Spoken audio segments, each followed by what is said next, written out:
అందరికీ నమస్కారం అండి. వాల్ పోస్టర్ సినిమా నాకు అంటే సెకండ్ ప్రాజెక్ట్ అవుతుంది. ఫస్ట్ మీట్ క్యూట్ మా అమ్మాయి దీప్తి గారు డైరెక్ట్ చేశారు, దానికి అందులో చేశాను. తర్వాత వాల్ పోస్టర్ సినిమా వెంటనే ఆడిషన్ ఉంది రమ్మంటే వచ్చాను.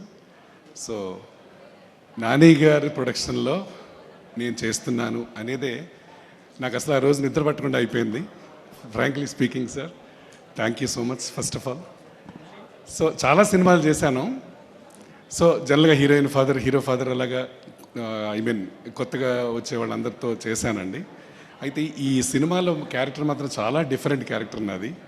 అసలు నన్ను కదలకుండా డైరెక్టర్ గారు జడ్జిని చేసి పారేశారు, ఎలాంటి ఎమోషన్స్ లేకుండా. సార్ జడ్జికి ఆడిషన్ రమ్మన్నారు. ఇలాంటి జడ్జికి ఆడిషన్ ఏముంటుందండి అనుకున్నానండి. తర్వాత వచ్చింది అది తెలిసింది నాని గారు ఇందులో ఎంత కష్టం ఉందో. సో అది నేను ఫుల్ఫిల్ చేశానని నేను అనుకున్నాను. డైరెక్టర్ గారు అడిగిన దాంట్లో నేను 50% చేసుంటానేమో.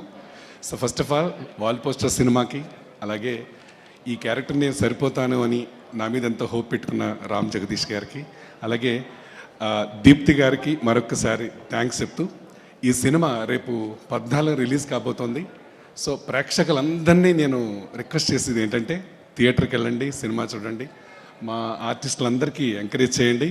అలాగే వాల్ పోస్టర్ సినిమా అంటేనే ఒక బ్రాండ్ ఉండే లాంటి సినిమా ఇది. అందరూ తప్పకుండా చూడాలని మరొకసారి కోరుకుంటున్నాను. Thank you so much. Thanks మా. థ్యాంక్ యూ అండి, థ్యాంక్ యూ సో మచ్.